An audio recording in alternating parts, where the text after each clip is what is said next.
This is AKASHVANI, Bengaluru.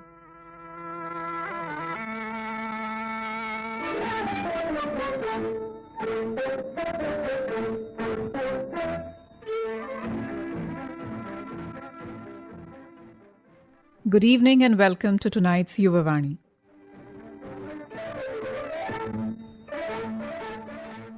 Hello, people. I'm your host, Rishika. Today, we are diving into a topic that's been a hot button issue lately: the generational gap created by social media.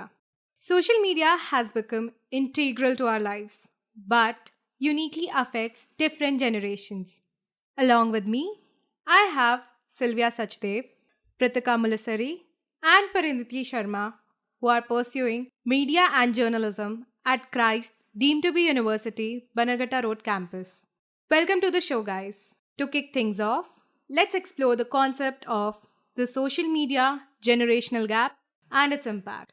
How has social media contributed to this phenomena, and what do you see as its most significant effects? Hello, Rishika. Thank you for having us. Social media has indeed become a central aspect of not just communication, but also keeping up with things happening around the globe and impacting across generations. For younger generations, it's often primary mode of communication with peers, while older generations may get the need to grasp its intricacies fully. For them, it's more like a daily dose of social interactions and getting to know the happenings of the world and how it is advancing with technology, what are the new aspects of technological approaches that are for the newer generations.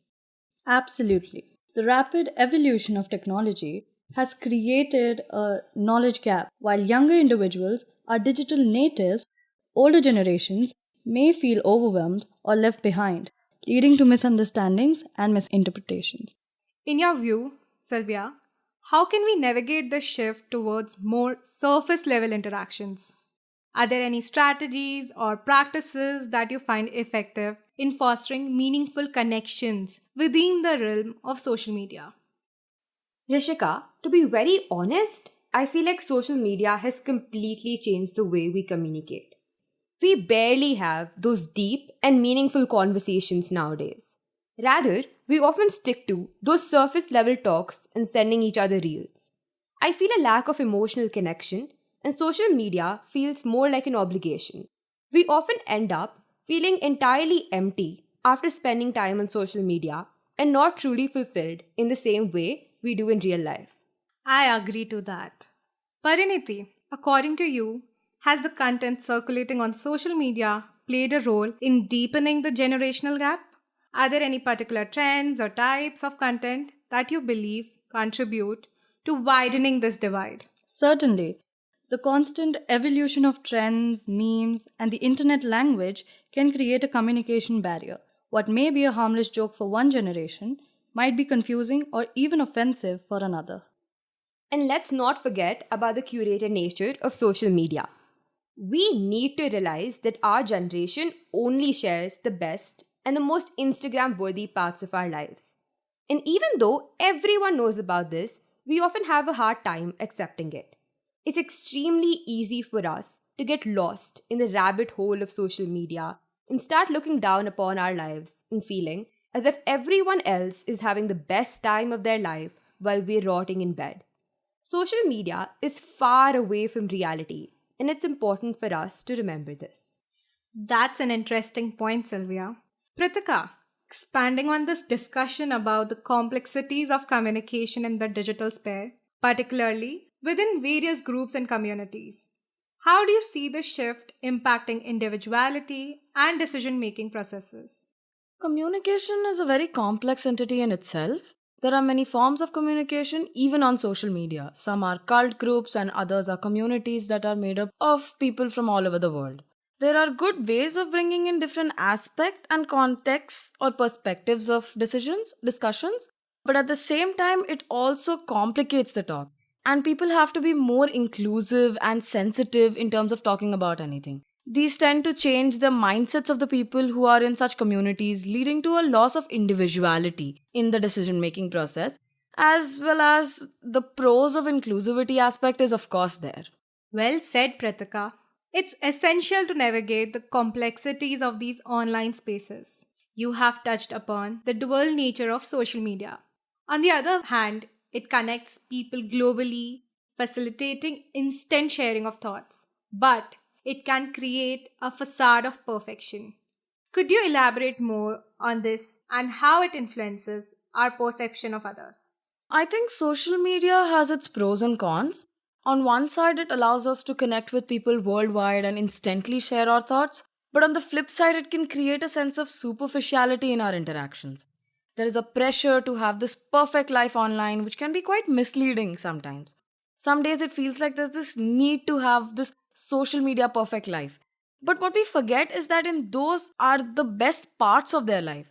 They might have other aspects of their life that they might not be opening up about in public platforms because it might not be appealing to them or just too sensitive for them to talk about. I completely agree with Pritika. There's this constant comparison and this fear of missing out that comes with social media, especially for our younger generations. It can be really, really overwhelming at times. Your perspectives, Pritika and Pariniti, provide valuable understanding of the intricate dynamics of social media and its effects on mental health. Well, delving deeper into this, Pariniti, could you elaborate on the concrete ways in which the pressure to craft a flawless online persona impacts the mental well being of the younger demographic?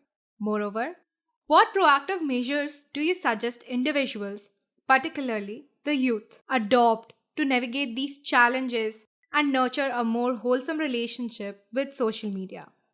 It is a significant concern. While social media can be a positive space, it also exposes young minds to unrealistic beauty standards and curated lifestyles. Young individuals often feel compelled to showcase only the highlights of their lives, again, creating an unrealistic standard. This can lead to feelings of inadequacy, anxiety, and even depression. In fact, studies have shown a correlation between heavy social media use and increased feeling of anxiety, depression, and low self-esteem among the younger demographic. I remember scrolling through social media and feeling like everyone else had it all figured out. It made me question my own worth and left me feeling isolated. While the challenges are real, there are proactive measures that individuals, especially the youth, can adopt to navigate the pressures of maintaining a flawless online persona. Firstly, it is crucial to remember that social media is just a highlight reel, not the full story. Setting realistic expectations from oneself and embracing imperfections can elevate the pressure. Secondly, it is important to be conscious of our screen time and also be vocal about its impact on our mental health, advocating for a more honest and a more supportive online environment. Wise words, Pariniti. Now, turning to my friend Silvia. Building on this discussion about the challenges posed by social media, particularly its impact on mental health and the generational gap. How do you propose we bridge this gap? How can individuals and society create a more harmonious and understanding relationship with social media?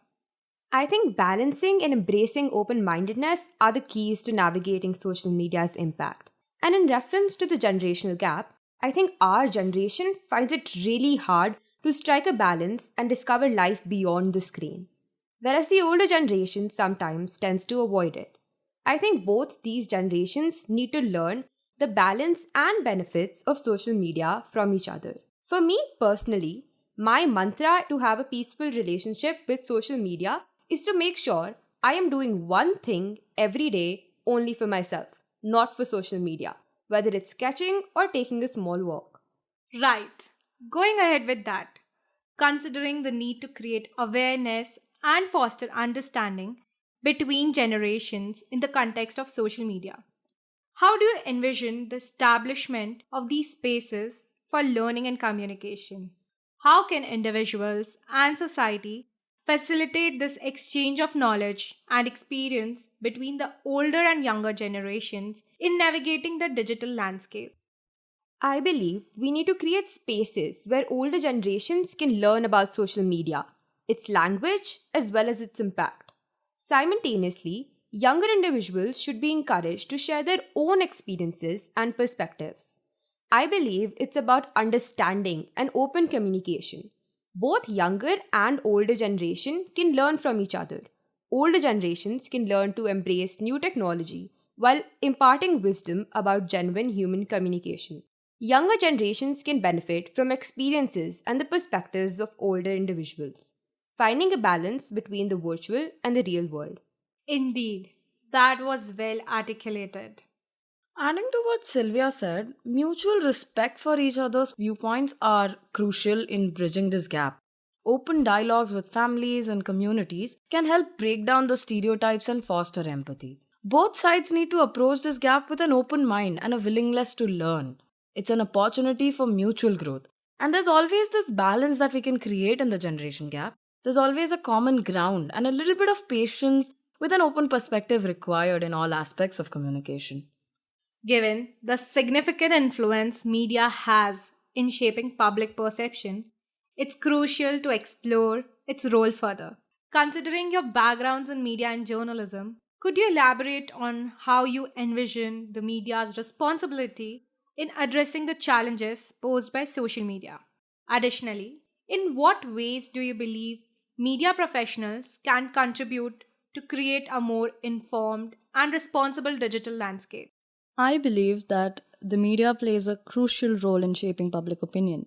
It is essential for journalists to report on both the positive and the negative aspects of social media, which will raise awareness about its impact on our mental health and will simultaneously foster informed discussions. I agree with what Pariniti is saying.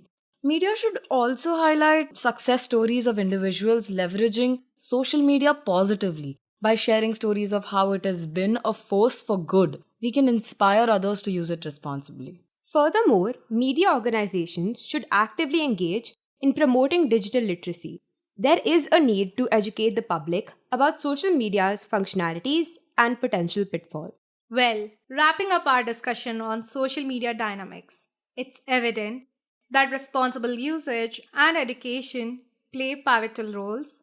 How do you envision individuals, especially the younger generation, incorporating digital literacy into their daily lives? See, social media is all about finding your comfort zone. Start with one platform, explore its features, and then gradually expand. Social media is about your interest, so follow activities that truly inspire you. Don't be afraid to curate your feeds, follow accounts that bring you joy, and never measure your self worth by the number of likes. Social media is a tool and not a reflection of your entire life. Remember that it's okay to take breaks and set boundaries. Being mindful of our usage and promoting authenticity can make a huge difference. Let's all encourage real connections and embrace imperfections. Absolutely. And educating ourselves about the impacts of social media on mental health can help us use it more responsibly. The understanding of technical things about such platforms is very important so that we know what their boundaries are and how they can be used for the betterment, get free of this constant need and fear of trying to fit in with the social interests. Tools like screen time reminders can be used to make sure that we use these platforms for a specific healthy amount of hours and not just as an escape from reality or to live in this delusion. And at the same time, make use of social media as a growth tool in our lives in terms of opportunities and infocation, which means information and education. I believe we often forget about setting boundaries while we're consciously managing our digital presence. When we set boundaries on social media, it's like creating a personal shield against the constant gaze of virtual scrutiny. Imagine having the best meal of your life without feeling obligated to share it online, or even hugging your best friend without the pressure to document it. I think we need to question ourselves if we post. Well said, everyone. Thank you, Silvia, Pritika, and Pariniti, for joining me in this insightful conversation about the generational gap created by social media.